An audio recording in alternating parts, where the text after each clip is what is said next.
Praise the Lord. இயேசுவின் ரத்தம் ஜெயம். தினமும் இயேசு நிகழ்ச்சிக்கு உங்களை கர்த்தராகிய இயேசு கிறிஸ்துவின் நாமத்தில் வரவேற்கிறேன். செய்தியின் தலைப்பு: திடீர் திருப்பம், ஆச்சரியம், அதிசயம்.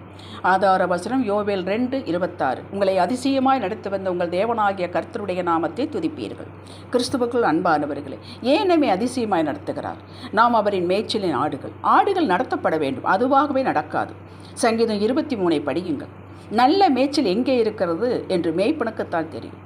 அந்த இடத்திற்கு எப்படி கொண்டு போவது என்பது மேய்ப்பனுக்குத்தான் தெரியும். எந்த பாதை வழியாக அழைத்து செல்ல வேண்டும் என்பது மேய்ப்பனுக்குத்தான் தெரியும். நல்ல பாதை, சீக்கிரமாய் போய் சேரும் பாதை இருந்தாலும் சில சமயங்களில் முள்ளும் கல்லும் பள்ளத்தாக்கில் கரடு முரடான பாதையில் நடத்தி கொண்டு போகிறார். காரணம் அவருக்குத்தான் தெரியும்.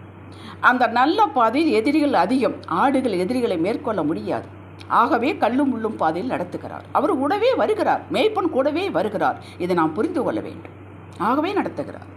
இஸ்ரவேல் மக்களை 40 ஆண்டுகள் 25 லட்சம் பேருக்கு மேலானவர்களை போஷித்து தண்ணீர் கொடுத்து வழி நடத்தினார். இது அதிசயம் அல்லவா? அவர்கள் விதைக்கவும் இல்லை, அறுக்கவும் இல்லை, ஏதும் செய்யவில்லை.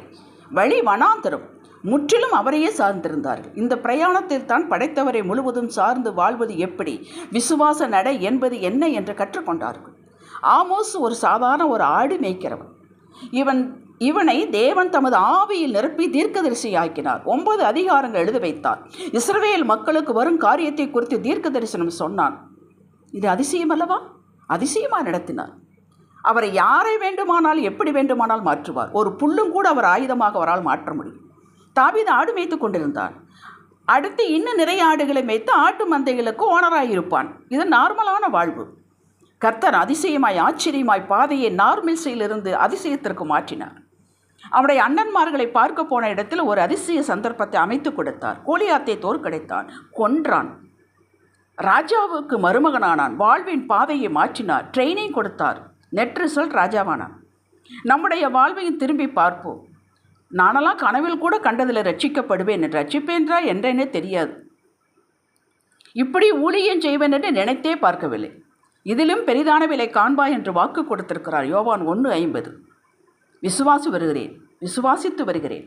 அப்படி நீங்கள் நம் வாழ்க்கை இப்படிதான் போகுமோ என்று சோர்ந்து விடாதீர்கள்.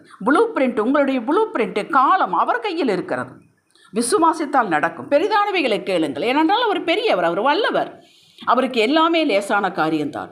ஏசாயா 42:16 உங்களை அறியாத பாதையிலே நடத்துகிறேன் என்கிறார். ஆம், சாதாரணமாக நாம் படிப்பதற்கும் நம் திறமைக்கும் நாம் எடுத்த ட்ரைனிங்க்கும் நம் ஞானத்திற்கும் சம்மதமே இல்லாத தொழில் வேலை அமைத்து கொடுக்கிறார். ஆச்சரியமாக இருக்கிறது. ஏன் இப்படிப்பட்ட முரண்பாடு? ஆம், நாம் நம்மையே சார்ந்து நம்முடைய திறமை கையிருப்பு கொண்டு நம்பி வாழ வேண்டிய அவசியமில்லை என்பதற்காக.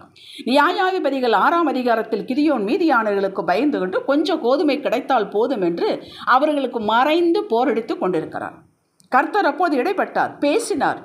பாருங்கள், அவனது வாழ்வில் நோக்கம், வழி எல்லாம் மாறியது. தலைவனாக்கினார்.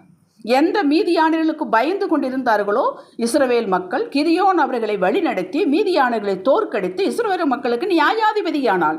இது அதிசயமானது இல்லைங்களா? இதுவரை அறியாத புரியாத பாதையில் நடத்துகிறார். 1 சாமுவேல் 9ஆம் அதிகாரத்தில் சவுல் தனது வீட்டில் காணாமல் போன கழுதியை தேடிக்கொண்டு போகிறான். ஊரை கடந்து வெகு தூரம் வந்து விட்டான் தன்னுடைய நண்பனோடு.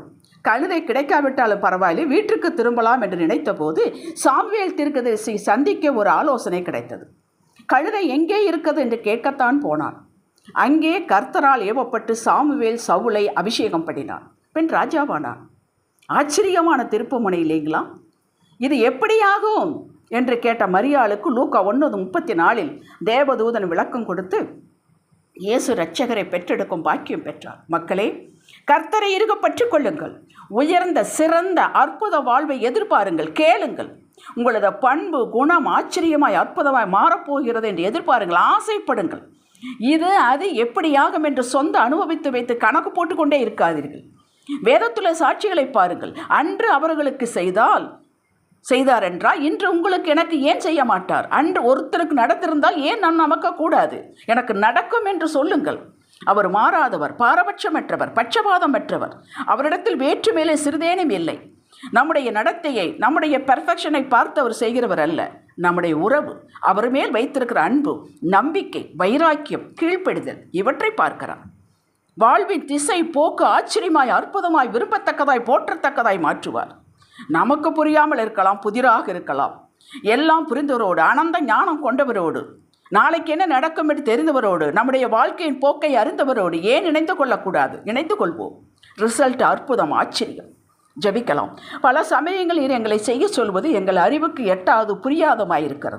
ஏன் பிடிக்கக்கூட இருவதில்லை. ஆகிலும் கீழ்ப்படிவோம், செய்வோம். இதற்கு பலனும் கிருபையும் தாரும். இயேசுவே நாமத்தில் பிதாவே. ஆமேன். ஹல்லேலூயா.